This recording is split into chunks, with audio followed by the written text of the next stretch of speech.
दोस्तों, एक हाफिज कुरान, एक लड़की की शादी, एक नाग, एक सांप से क्यों कर दी गई? आखिर इसके पीछे क्या वजह बनी? और फिर शादी की पहली ही रात उसे सांप ने उससे हाफिज कुरान लड़की के साथ जो कुछ भी किया, उसे सुनकर आपके रोंगटे खड़े हो जाएंगे।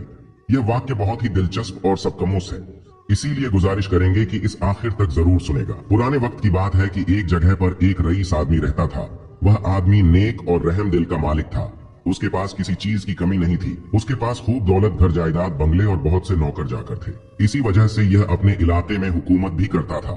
बस इसके पास एक एक औलाद की कमी थी। उसने औलाद की वजह से 3 शादियां की, मगर उसकी तीनों बीवियों में से कोई औलाद ना हुई। वह अक्सर सोचा करता था कि मेरे मरने के बाद मेरे दुश्मन मेरी बीवियों के साथ और मेरी जायदाद के साथ आखिर क्या सलूक करेंगे, और मेरे इलाके की हुकूमत कौन संभालेगा। यह सब वह सोचता तो बहुत परेशान हो जाता। उस इलाके का बच्चा बच्चा जानता था कि वह रईस आदमी अपनी औलाद के लिए बहुत बहुत ज्यादा तड़पता है। वह फकीरों और दरवेश के पास भी जाता है, बड़े बड़े बुजुर्गों के दरबार पर जाकर चादर चढ़ाता है, मस्जिद में झाड़ू पोछा करता है, खुद अपने हाथों से सब कुछ करता था। ऐसे बहुत सारे काम हैं जिनको वह कर चुका था, मगर कहीं से भी उसके दिल की कली न खिली। उसी इलाके में एक नजूमी था जिसका नाम बरकत था। वह अपने फन में बहुत ही चालाक और मशहूर था, लेकिन वह किस्मत का मारा था। हर वक्त उसके पास पैसे की कमी होती थी। फिर एक दिन उसको एक तरकीब सूझी। वह नए कपड़े पहनकर रईस आदमी की खिदमत में हाजिर हुआ और आकर कहने लगा कि देखिए सरकार, मैंने अपने नजूमी के इल्म से पता लगाया है कि अगर आप 18 साल की लड़की से शादी करेंगे तो उसके बदन से जरूर आपको औलाद होगी। रईस आदमी ने नजूमी से पूछा कि आखिर वह लड़की कौन है और कहाँ रहती है। नजूमी ने बताया कि साथ वाले इलाके में एक बेवा बुढ़िया रहती है। उसकी एक ही बेटी है। वह बहुत खूबसूरत और हसीन जमील है और बहुत ही होशियार है। वह कहने लगा कि चलो, जहां मैंने 3 शादियां की हैं तो एक और कर लेता हूं। मेरे पास कौन सा पैसे की कमी है, बस कमी है तो एक औलाद की है। हो सकता है इस नजूमी की बात सच हो जाए और मेरी जायदाद का कोई वारिस मिल जाए। फिर उस रईस आदमी ने उस नजूमी को एक मोतियों की माला दी और कहने लगा कि अगर मेरी चौथी बीवी से मुझे अल्लाह ने औलाद की नेमत से नवाजा तो मैं तुम्हें माला माल कर दूंगा। अगर यह सब कुछ झूठ हुआ तो मैं तुम्हारी खाल खिंचवा कर चील और कव को खिला दूंगा। नजूमी कहने लगा कि सरकार, मेरी जान तो आपके लिए हर वक्त हाजिर है, लेकिन आप मुझ पर यकीन रखें, मेरी बताई हुई बात कभी किसी ने आज तक गलत साबित नहीं कर पाया। आप एक बार उस बुढ़िया की बेटी से शादी करके मेरी बात को आजमा लीजिए। उस नजूमी बरकत ने यह सारी बातें रईस आदमी को बेवकूफ बनाने के लिए कही थी, क्योंकि नजूमी तो बहुत गरीब और बुरे हालातों का मारा था। उसको अपनी जरूरत पूरी करने के लिए पैसों की जरूरत थी, क्योंकि उस नजूमी की वह बुढ़िया बहन थी, वह बहुत ही गरीब थी। उस बूढ़ी औरत की एक ही बेटी जो कि बहुत ही खूबसूरत थी। उस नजूमी ने यह सोचा कि मैं अपनी भांजी की शादी रईस आदमी से करवाकर उसकी जायदाद का मालिक बना दूंगा और फिर उससे मुझे भी रकम मिलती रहेगी। फिर उस नजूमी ने थोड़े दिन बाद रईस आदमी की शादी अपनी भांजी से करवा दी। फिर उस रईस आदमी ने अपनी बीवी को वह इज्जत बख्शी जो उनके ख्वाबों ख्याल में भी नहीं थी। रईस आदमी की चौथी बीवी का नाम शहनाज था। उसको अपने नजूमी मामा की चालबाजी हो का सब इल्म था, इसलिए शहनाज ने भी अपने रईस शौहर को मालूम ना होने दिया कि वह नजूमी की भांजी है। शहना एक गरीब घर की लड़की थी। उसने कच्चे घर में अपनी परवरिश पाई थी, इसलिए उसको अपने शौहर के महल नुमा घरों को देखने का बहुत शौक था। वह रोज अपने रईस शौहर का एक एक महल देखा करती थी। जब उसने सारे महल देख लिए, उसके शौहर ने अपनी बीवी से कहा कि मेरा एक ऐसा महल है जो आबादी से दूर है, तुमने अभी तक नहीं देखा। वह मेरे बाप दादाओं ने बनाया था, वह बहुत पुराना है। उसको देखने के लिए एकदम से वह मचलने लगी। रईस आदमी कहने लगा कि उस महल में सुबह तो मैं खुद लेकर जाऊंगा। जब सुबह हुई, वह रईस आदमी अपनी बीवी शहनाज को पुराने महल में लेकर गया। वह महल देखने में बहुत पुराना लग रहा था। महल में बहुत बड़े और पुराने दरख्त भी मौजूद थे। उस महल के एक कमरे में तिलावत की आवाज आ रही थी। जब महनाज ने अपने शौहर से पूछा, इस कमरे में कौन तिलावत कर रहा है, तो वह आदमी अपनी बीवी को उसी कमरे में लेकर गया जिसमें एक अल्लाह वाले बुजुर्ग जो कि बहुत ही नेक थे, वह तिलावत कर रहे थे। उस पूरे महल में वह अल्लाह वाले बुजुर्ग अकेले रहते थे। वह दिन रात अपने अल्लाह की इबादत में मसरूफ रहते थे। वह अल्लाह वाले बुजुर्ग दिन को टहलने के लिए उन पुराने दरख्तों के पास आते और उनके नीचे बैठकर दिन को अल्लाह की इबादत करते। दरख्त देखने में बहुत ही अजीब नजर आते थे। शहनाज ने अपने शौहर से कहने लगी कि यह दरख्त देखने में बहुत ही अजीब नजर आते हैं। क्या इन बुजुर्गों को इन दरख्तों से खौफ नहीं आता? वह रईस आदमी कहने लगा कि वह अल्लाह की इबादत में मसरूफ रहते हैं। जो अल्लाह की इबादत करते हैं और उनके दिल में अल्लाह का नूर मौजूद होता है, और जिनके दिल में अल्लाह मौजूद हो उन्हें किसी कसम का खौफ नहीं होता। उन अल्लाह वाले बुजुर्गों का कहना है कि इन दरख्तों के नीचे सांपों की एक बस्ती है। कई सांप ऐसे हैं जो अल्लाह वाले बुजुर्ग से बातें करते हैं और इंसानी शक्ल इख्तियार करते हैं। शहनाज यह बातें सुनकर थोड़ा डर गई थी। फिर उसके बाद वह अपने घर वापस चली गई। शहनाज की मदद से उसका नजूमी मामू और उसकी बुढ़िया माँ, जो सदियों से गरीबी की जिंदगी जी रहे थे, अब खूब मजे ले रहे थे। उनकी हर रात मजे मस्ती में और दिन ईद की तरह गुजरने लगे। इसी तरह कर करते शहनाज की शादी को 2 साल हो गए, मगर उससे भी उस आदमी को औलाद ना हुई तो वह रईस शख्स बहुत मायूस हुआ। फिर एक दिन रईस आदमी ने गुस्से में आकर उस नजूमी को अपने महल में बुलवाया और कहने लगा कि तुम एक झूठे नजूमी हो, लिहाजा अब तुम सजा के लिए तैयार हो जाओ। वह नजूमी कहने लगा कि सरकार, इस नामुराद का सर काटकर आपके कदमों में हाजिर हो, इससे बड़ी खुशी की बात और क्या होगी। लेकिन आप मेरी बात का यकीन करें, मैंने कोई गलत बयान नहीं की थी। आपके खानदान का वारिस आपका चश्मो चिराग इसी साल जरूर होगा। उस आदमी ने एक बार फिर खुश होकर उस नजूमी को मोतियों का हार दिया। वह नजूमी हार लेकर अपनी बुढ़िया बहन के पास गया और जाकर कहने लगा कि तुम थोड़े दिनों में यह मशहूर कर देना कि मेरी बेटी शहनाज रईस आदमी की सबसे छोटी बीवी माँ बनने वाली है। वह बुढ़िया कहने लगी कि यह बात मशहूर करना कोई बड़ी बात नहीं है, लेकिन इस झूठी बात को निभाना बहुत मुश्किल है, उसका अंजाम बहुत बुरा होगा। नजूमी कहने लगा, मेरी बहन तुम फिक्र मत करो, आखिर तुम्हारा यह नजूमी भाई किस दिन काम आएगा। आगे मैं सब कुछ संभाल लूंगा। मैं एक ऐसी तदबीर बनाऊंगा कि मैं और तुम बहुत ही ऐशो आराम की जिंदगी बसर करेंगे। फिर नजूमी की बुढ़िया बहन ने चंद दिनों में यह बात मशहूर कर दी कि शहनाज माँ बनने वाली है। उस आदमी की सबसे छोटी बीवी इस खानदान को वारिस देने वाली है। उस रईस आदमी ने खुश होकर गरीबों मश्क में बहुत सी चीजें तकसीम की और रईस आदमी ने नजूमी को भी अपने पास बुलाकर बहुत सारे इनाम दिए। नजूमी रईस आदमी से कहने लगा कि सरकार, मुझे आपको एक बात बतानी है। मुझे अपने नजूमी से यह पता चला है कि आपके यहाँ एक खूबसूरत शहजादे की तरह बेटा पैदा होगा। उसकी पैदाइश के 14 साल आप पर बहुत सख्त गुजरेंगे। वह रईस आदमी कहने लगा कि मुझे तुम्हारी बात का मतलब समझ नहीं आया। नजूमी कहने लगा कि आपके खानदान के चश्मो चिराग को अगर उसकी माँ और नानी के अलावा किसी और ने देखा तो आपका शहजादा बेटा एक भूत बन जाएगा या वह मर जाएगा। रईस आदमी का खिला हुआ चेहरा एकदम से मुरझा गया। रईस आदमी की आवाज तो एकदम दबकर रह गई थी। वह यह सुनकर बहुत परेशान हो गया। कहने लगा कि सर, क्या यह खुशी की बात नहीं है कि आपके खानदान का वारिस पैदा हो रहा है? अगर आपको उसको ना देखेंगे तो इसमें कोई बड़ी बात नहीं। जब वह 14 साल का हो जाएगा तो आप उसकी शादी कर दें, लेकिन आप उसकी बारात पर शरीक ना होना। जब वह शादी करके अपनी दुल्हन लेकर घर में वापस आए तो आप अपने बेटे और बहू की सूरत एक साथ देख लीजिएगा। उस नजूमी की यह सारी बातें सुनकर वह रईस आदमी बुत बनकर खड़ा यह सोच रहा था कि पहले तो अल्लाह ताला ने कई साल तक उसे औलाद की नेमत से महरूम रखा, और जब औलाद की खुशी मिली तो इतनी सख्त पाबंदी लगा दी। दिन रात बेचैनी बेकरारी में गुजरते रहे। फिर रईस आदमी ने अपने नौकरों को हुक्म दिया कि आबादी से दूर एक खूबसूरत आलीशान महल तैयार करवाया जाए और उस महल के चारों तरफ एक बहुत ही खूबसूरत बाग बना दिया जाए ताकि उनके वारिस की परवरिश अच्छे से हो सके। थोड़े ही दिनों में एक खूबसूरत महल बनकर तैयार हो गया। जब बच्चा पैदा होने के दिन करीब आए, रईस आदमी की बीवी शहनाज को उस महल में पहुंचा दिया गया। उसे शहनाज की देखभाल के लिए, उसकी हिफाजत के लिए उसकी बूढ़ी माँ को मुकर्रर कर दिया गया ताकि किसी गैर औरत की नजर बच्चे पर ना पड़ सके। जब दिन पूरे हो गए तो नजूमी की बहन ने अपने भाई से मशवरा किया। उन दोनों बहन भाइयों ने मिलकर एक नौकर के जरिए रईस आदमी को बेटा पैदा होने की इत्तला दी। उस रईस आदमी की खुशी की इंतहा ना रही। उसने अपने सारे मुल्क में इत्तला दी गई कि हर घर में जश्न मनाया जाए। इस मुल्क के हर इलाके का हर आदमी बहुत खुश था। रईस आदमी ने अपने इलाके में बहुत सी मिठाई तकसीम की, खेल तमाशे किए गए और उन अल्लाह वाले को बुलाकर अपने बेटे की उम्र दराज के लिए बहुत सी दुआएं की गई। कई रोज तक मिस्कीन गागों को खाना खिलाया गया। बहुत सारे लोगों की जरूरतें पूरी की गई।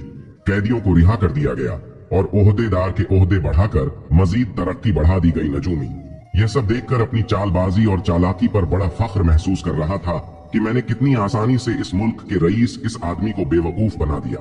फिर अपनी बहन और भांजी से कहने लगा कि तुम लोग 14 साल तक खूब ऐश की जिंदगी गुजारो। उसके बाद अगर यह रईस आदमी जिंदा रहा तो फिर मैं कोई नई चाल चलूंगा। नजूमी वैसे तो अपनी भांजी शहनाज से कुछ न कुछ लेता रहता था। अगर उसको कुछ खास चीज की जरूरत होती तो वह शहनाज से कहकर रईस आदमी से मंगवा लेता।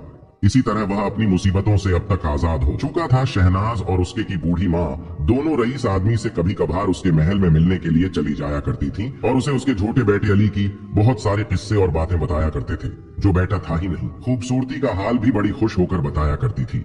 वह रईस आदमी उनकी बातें सुनकर अपने बेटे के बारे में सोचता, फिर ठंडे ठंडे सांस लेने लगता, लेकिन वह मजबूर था, अपने बेटे अली को देख नहीं सकता था।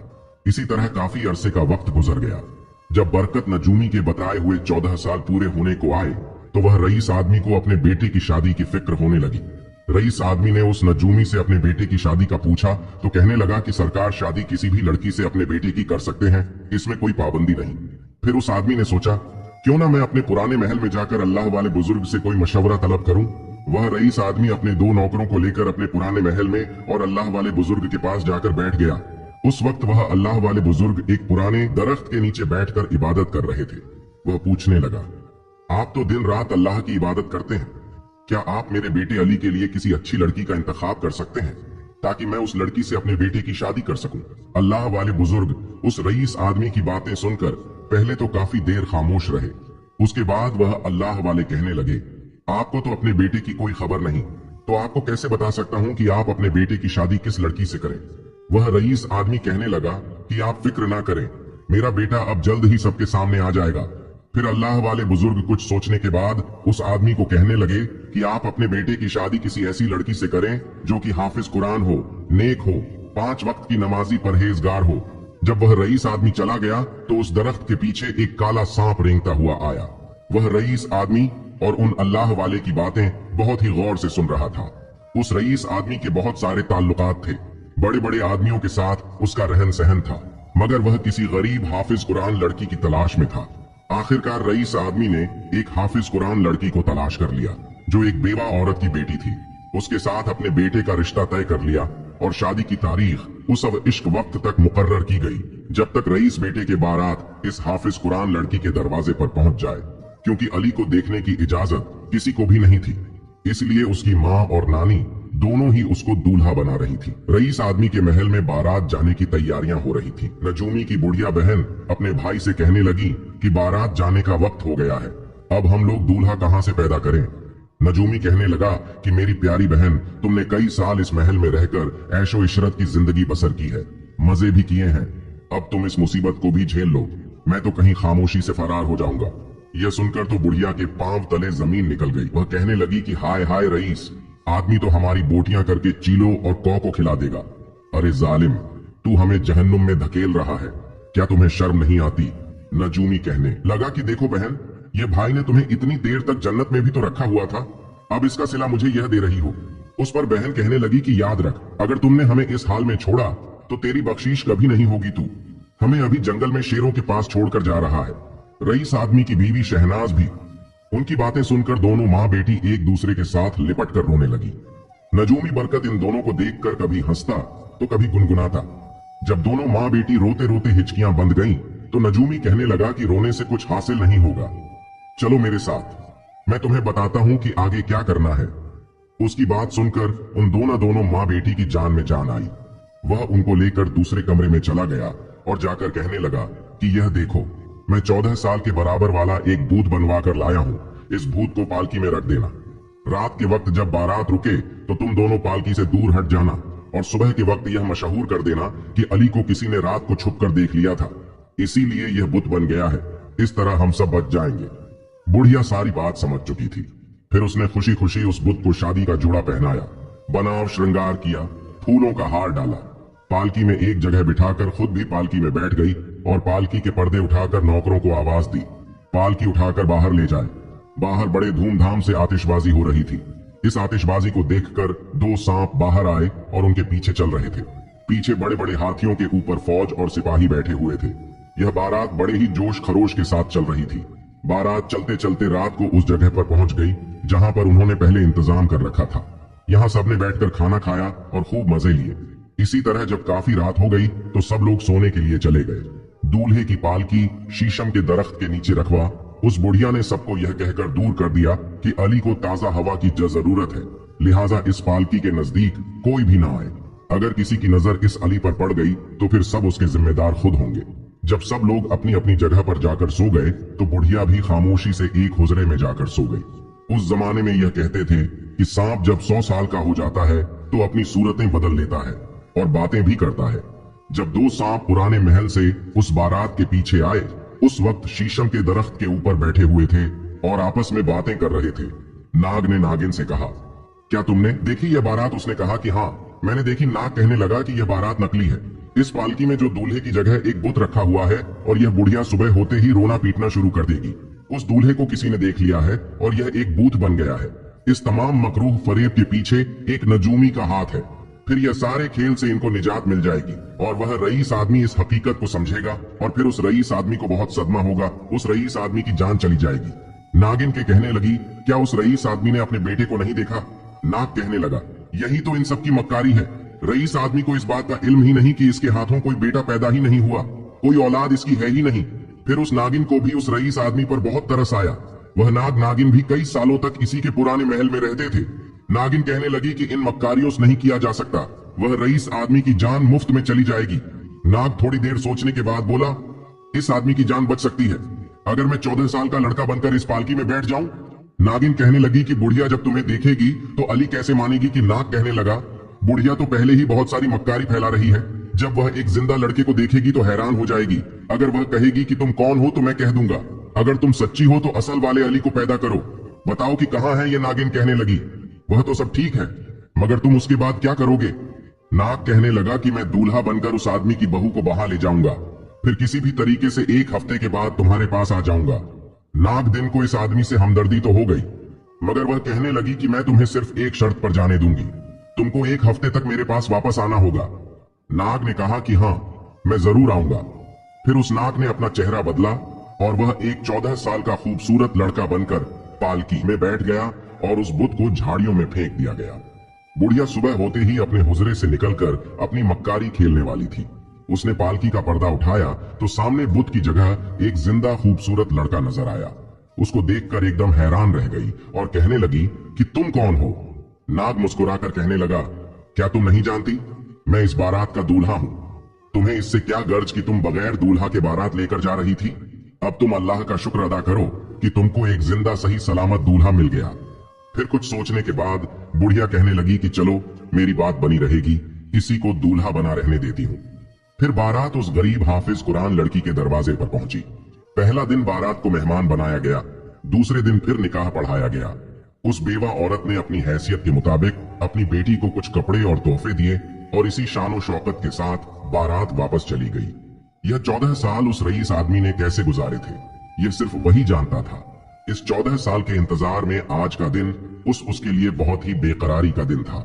वह बहुत बेसब्री से बारात का इंतजार कर रहा। खुदा खुदा करके बारात महल के दरवाजे पर पहुंची। उसने पालकी का पर्दा उठाया और अपने बेटे को गले से लगा लिया।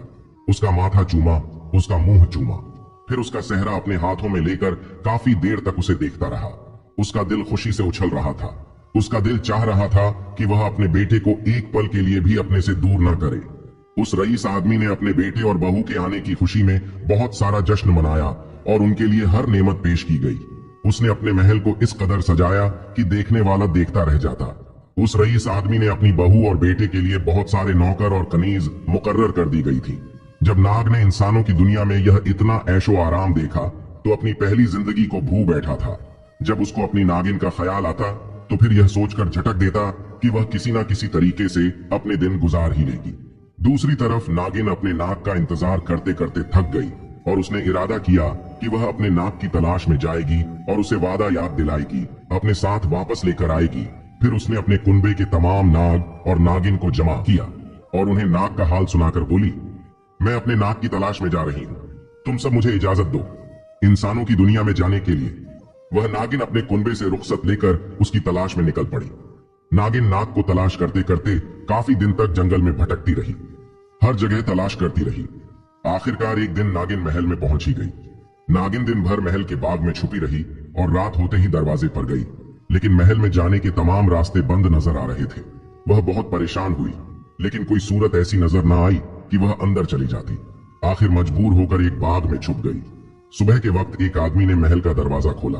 वह बेचैनी से अंदर दाखिल हुई तो एक आदमी ने उसे देख लिया और सांप सांप का शोर मचाता हुआ उसके पीछे दौड़ने लगा। उधर शोर सुनकर बहुत सारे खादिम आ गए। उसने मिलकर सबने नागिन को घेर लिया। नागिन को बहुत गुस्सा आया और उसने 2 खादिम को 10 लिया, लेकिन तन्हा इतने खादिम का मुकाबला कैसे करती।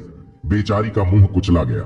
जैसे ही अली कमरे से बाहर निकला तो उसने कहा, क्या तमाशा है, तुम सबने क्या सुबह सुबह शोर डाला हुआ है। 2 खादिम ने हाथ बांधकर अदब की कि छोटे सरकार, एक सांप बाग से निकलकर महल में दाखिल हो गया था। उसने 2 खादिम को 10 लिया, लेकिन बाकी खादिम ने मिलकर उस सांप का मुंह कुचल दिया है। छोटे सरकार अली ने दौड़कर मरे हुए सांप को देखा तो उसकी आंखों में आंसू आ गए। अली को नागिन की मौत और अपनी वादा खिलाफी के ख्याल से उसके दिल को बहुत सदमा हुआ। वह देर तक आंसुओं से रोता रहा। उसकी बीवी और बाप ने उसकी उदासी की और रोने की वजह पूछी, लेकिन उसने उन्हें कुछ नहीं बताया। वह अपने इसी गम को लेकर उन अल्लाह वाले बुजुर्ग के पास रेंगता हुआ गया। अल्लाह वाले बुजुर्ग के पास जाकर उसने इंसानी शक्ल इख्तियार की और उनसे कहने लगा, मेरी बीवी नागिन मर चुकी है। जैसा कि आप जानते हैं, अगर नाग और नागिन में से एक को मार दिया जाए तो दूसरा उसका बदला जरूर लेता है। अगर मैं इन दोनों से बदला लूंगा तो मेरी बीवी और उस रईस आदमी को मेरा इल्म हो जाएगा। मैं एक सांप हूँ, उसका बेटा नहीं। वह अल्लाह वाले बुजुर्ग कहने लगे कि यह मैं जानता हूँ कि तुम इंसानी मखलूक नहीं हो और उस रईस आदमी की कोई औलाद नहीं। तुम ज्यादा देर तक उस हाफिज कुरान लड़के से झूठ नहीं बोल सकते, इसलिए तुम्हें एक दिन उसको सच बताना होगा। और जो मर चुका है उसका गम ना करो। जो इस दुनिया से चला जाता है वह किसी का भी सगा नहीं होता, चाहे उसकी अपनी औलाद ही क्यों ना हो। अगर तुम उसे अपनी सांप वाली जिंदगी में चले गए तो तुम्हारी नई नवेली दुल्हन तड़प तड़प कर मर जाएगी, और जिस दिन तुम्हारी सच्चाई सबके सामने आ जाएगी तो तुम सांपों की दुनिया को हमेशा के लिए अलविदा कह दोगे। तुम्हारी हाफिज कुरान बीवी तुम्हारी लंबी जिंदगी के लिए बहुत दुआएं करती है। तुम अपनी इस जिंदगी गिरे इस जिंदगी में ध्यान दो। वह नाग अल्लाह वाले की बातें सुनकर अपने महल में आ गया और उधर आकर फिर उसको ख्याल आया, अगर मेरे कुनबे वालों को मेरी नागिन बीवी की मौत की खबर मिली तो वह मेरी इस बीवी के दुश्मन बन जाएंगे और उसको मेरी नागिन का कातिल समझकर जरूर एक ना एक दिन 10 लेंगे। इस ख्याल से वह बहुत बेचैन हो गया और खूब गौर करने के बाद अपनी बीवी के पास जाकर बोला, मैं तुम्हें चंद नसीहत करता हूँ, इनका हमेशा ख्याल रखना। बीवी ने कहा कि आप मुझे बताएं, मैं इस पर हमेशा अमल करूंगी। न कहने लगा कि कांच की चूड़ियां पहनना, मटर की फलियां खाना, ग्वालन से दूध लेकर पीना और फूलों के गजरे पहनना हमारी रीत नहीं है, इसीलिए इनसे बचना। बीवी ने वादा किया कि आप मुझ पर भरोसा रखें, मैं इन बातों को हमेशा याद रखूंगी और इनसे बचकर रहूंगी। चंद दिन बाद एक चूड़ियां बेचने वाली औरत आई, अपनी चूड़ियों की खूब तारीफ करने लगी। बेगम ने चूड़ियां देखकर कहा, चूड़ियां तो बहुत अच्छी है, लेकिन क्या करूं, कांच की चूड़ियां पहनना हमारी रीत नहीं। इस बात को सुनकर वह चूड़ियां बेचने वाली हैरान रह गई और बोली, अगर कांच की चूड़ियां पहनना आपकी रीत नहीं तो जरा अपने शौहर से पूछना कि उसकी जात क्या है। रात को बीवी ने अपने शौहर से पूछा कि जरा मुझे बताएं तो आपकी जात क्या है। वह कहने लगा कि मेरी जात मालूम न कर, तू हमेशा पछताएगी। उसकी बेगम खामोश हो गई। कुछ दिन बाद मालन फूलों के गजरे लेकर मटर की फलियां बेचती हुई आई और बेगम से इन चीजों की बहुत तारीफ करने लगी। उसने यह कहकर रीने से इनकार कर दिया, फूलों के गजरे पहनना और मटर की फलियां खाना हमारे खानदान की रीत नहीं। यह सुनकर मालिन हैरान रह गई और बोली, बेगम, अपने फूलों के गजरे पहनना, मटर की फलियां खाना आपकी रीत नहीं तो अपने शौहर से पूछना कि उसकी जात क्या है। रात को फिर नाग से उसकी जात पूछी तो उसने कहा, बेगम, मेरी जात मालूम न करो वरना तुम बहुत पछताओगे। एक हफ्ते के बाद एक ग्वालिन आई और अपने दूध की तारीफ करने लगी, लेकिन बेगम ने उसे भी यही कहकर दूर कर दिया कि दूध पीना हमारी रीत नहीं। हैरत से बेगम की सूरत ताक लगी और बोली, बेगम साहिबा, ये तो बताइए कि आपके शौहर की जात क्या है। अब तो उसके हाफिज कुरान लड़की को हैरान गोई। थोंगबो को संगीत रात हुई तो उस हाफिज कुरान लड़की ने अपने शौहर से कहा कि आप मुझे अपनी जात क्यों नहीं बताते, आज मैं पूछ कर ही रहूंगी। वह कहने लगा, मुझसे मेरी जात ना पूछो वरना तुम बहुत पछताओगे और नुकसान उठाओगे। उस हाफिज कुरान लड़की ने कहा कि मुझे कितना भी नुकसान क्यों ना उठाना पड़े, लेकिन मैं आपकी जात पूछ कर रहूंगी। नाग बहुत परेशान हुआ और कहने लगा, अगर तुम्हारी यही जिद है तो सुबह मेरे साथ पुराने महल में चलना, जो आबादी से बहुत दूर है। वहां पर मैं तुम्हें बता दूंगा कि मेरी जात क्या है। हाफिज कुरान लड़की ने किसी तरह से रात गुजारी। फिर सुबह होते ही वह लोग पुराने महल में पहुंच गया। पुराने महल में पहुंचकर शौहर ने कहा कि बेगम, मैं तुमसे एक बार फिर कहता हूं कि मुझसे मेरी जात ना पूछो, तुम बहुत ज्यादा पछताओगी। मगर उसकी बीवी कहने लगी कि नहीं, आज तो मैं पूछ कर ही रहूंगी। उसका शौहर अपनी बीवी को एक बहुत पुराने दरख्त के पास लेकर गया जो कि बहुत घना था। उस दरख्त की जड़ों के पास छोटे बड़े सुराख बने हुए थे। उसके शौहर ने कपड़े उतार कर उन सुराख के पास खड़े होकर कहा कि एक बार फिर से कहता हूँ कि मेरी जात ना पूछो वरना तुम पछताओगे। उसका शौहर उस सुराख के पास खड़ा था। एक बार फिर से कहता हूँ कि मेरी जात ना पूछो। बेगम कहने लगी कि यह अजीब मजाक है, बार बार मुझे यही कहे जा रहे हो कि जात मत पूछो, फिर भी मैं पूछ कर रहूंगी। आखिर तुम्हारी जात क्या है? वह नाग हाफिज कुरान लड़की का शौहर मजबूर हो गया। वह अचानक इंसान से सांप बन गया और रेंगने लगा। उसकी बीवी का दिल इतनी तेजी से धड़कने लगा और यह भूल गई थी कि मेरा शौहर एक स्याह नाग। उसके दिल में यह बात पैदा हुई कि कुछ भी हो, यह मेरा शौहर है और मुझे इसका साथ नहीं छोड़ना चाहिए। उसने भागकर अपने रेंगते हुए शौहर को पकड़ना चाहा, जो कि सांप बन चुका था। वह जल्दी से एक सुराख के अंदर अपना मुंह डाला और वहीं उसके अंदर गुम हो गया। जब उसको कहीं भी नाग दिखाई ना दिया, उसकी बेगम के पांव जमीन पर टिक नहीं रहे थे।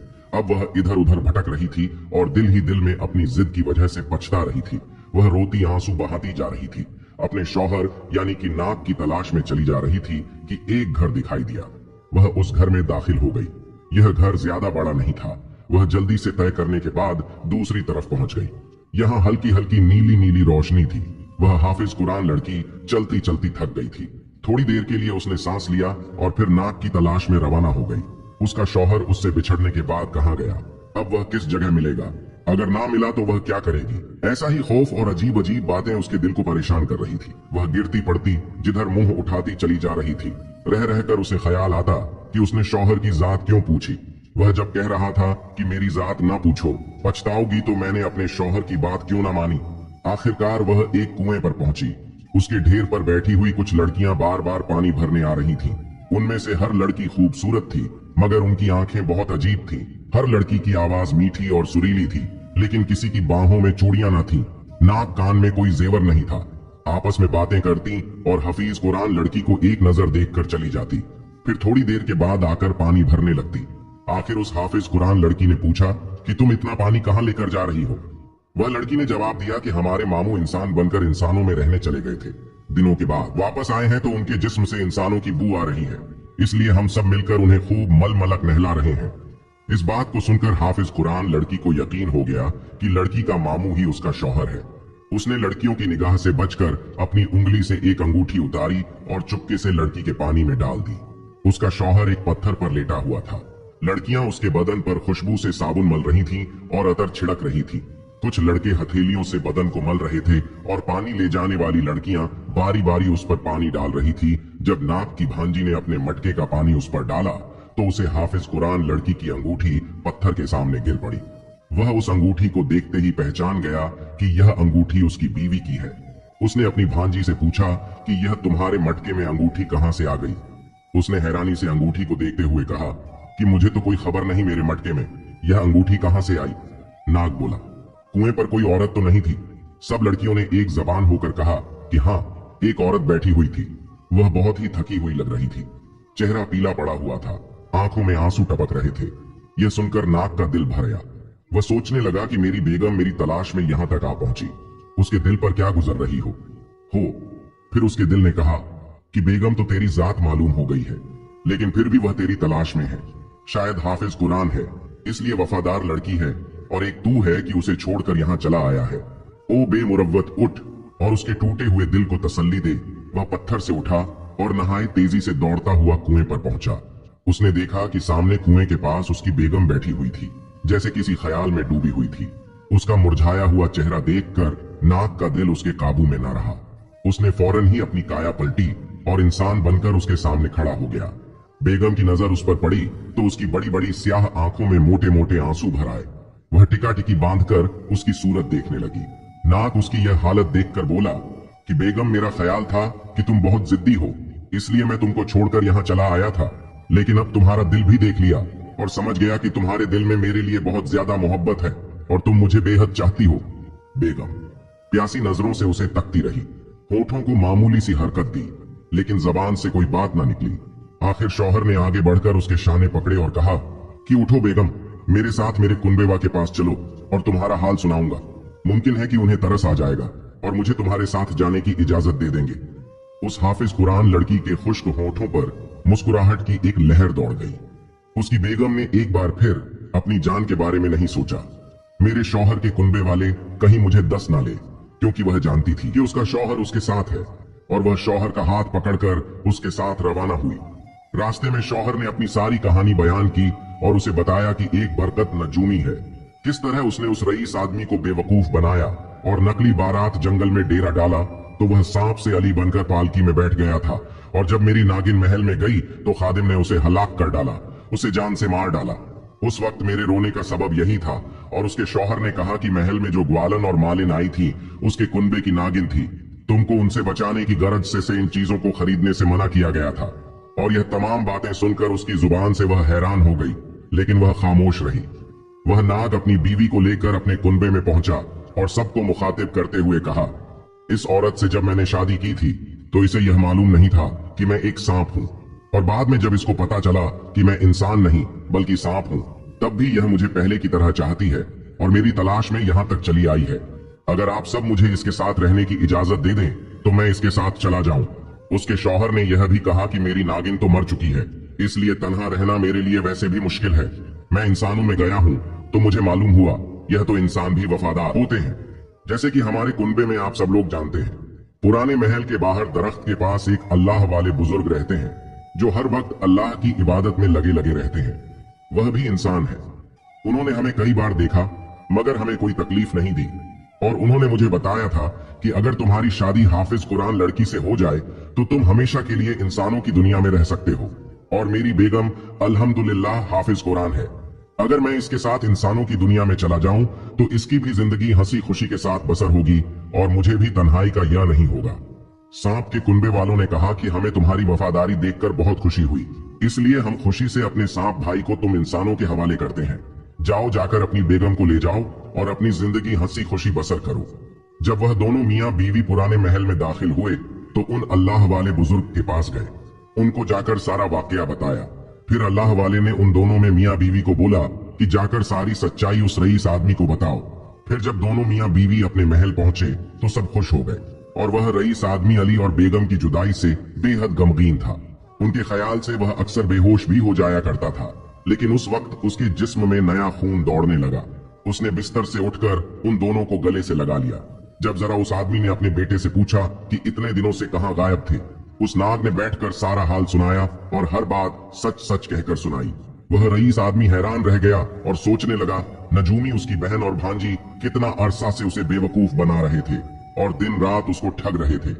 रईस आदमी का जिस्म गुस्से से कांपने लगा, और उस वक्त उस नजूमी और उसकी बहन को बुलवाकर हुक्म दिया गया कि इन दोनों को सूली पर चढ़ा दिया जाए। और यह मक्कार और चालबाज जब मुल्क के इतने बड़े आदमी को फरेब दे सकते हैं तो हर किसी को लूटने में यह कसर नहीं छोड़ेंगे। वह दोनों गिड़गिड़ा कर उस आदमी से माफी मांगने लगे, मगर उस आदमी ने उन दोनों की एक न सुनी, बल्कि अपने नौकरों से कहा कि इन दोनों को फौरन मेरी नजरों से ओझल कर दो। उस वक्त नौकर उन दोनों को खींच कर वहां से ले गए और दूसरे दिन उन दोनों मक्कार को सूली पर चढ़ा दिया गया। फिर उस रईस आदमी ने अपनी बेगम शहनाज को उम्र कैद की सजा सुना दी थी, क्योंकि उसने बीवी होते हुए भी उसको सच नहीं बताया था, बल्कि अपनी माँ और मामू का हर कदम में उनका साथ दिया। और सबको सजा देने के बाद वह रईस आदमी बहुत परेशान और गमगीन रहने लगा। नाग, जो कि अली था, समझा कि शायद इसकी वजह से उनकी यह हालत बनी है, इसलिए वह रर आदमी की खिदमत में हाजिर हुआ और कहने लगा, आपको मेरी हकीकत मालूम हो चुकी है, लिहाजा अगर आप इजाजत दें तो मैं अपनी बीवी के साथ कहीं और चला जाऊंगा। रईस आदमी पहले तो उसकी शक्ल देखता रहा, फिर कहने लगा कि तुम इंसान हो या नाग, मुझे इससे कोई वास्ता नहीं। मैंने हमेशा तुम्हें अपना बेटा समझा है और अब भी तुम इसी निगाह से देख रहा हूँ। तुमने भी मेरे साथ कभी ऐसी कोई बात नहीं की जिससे मैं यह समझदार कि तुम मेरे बेटे नहीं हो, इसलिए मुझसे तुम्हारी जुदाई अब बर्दाश्त नहीं होगी। वह नाग अली सर झुकाए बैठा हुआ था। रईस आदमी की बातों का बहुत गहरा असर लिया था उस नाग ने, और अपने दिल में कहने लगा कि मैं इस आदमी की दिलो जान से इज्जत करता हूँ। फिर वह नाग उस रईस आदमी से कहने लगा कि अब्बा जान, आपकी कोई औलाद नहीं तो इसमें आपका कोई कसूर नहीं, शायद अल्लाह ने इसीलिए मुझे आपका बेटा बनाया है। इस महल के अलावा बाकी सब लोग तो यही जानते हैं कि मैं तो आपका बेटा ही हूँ।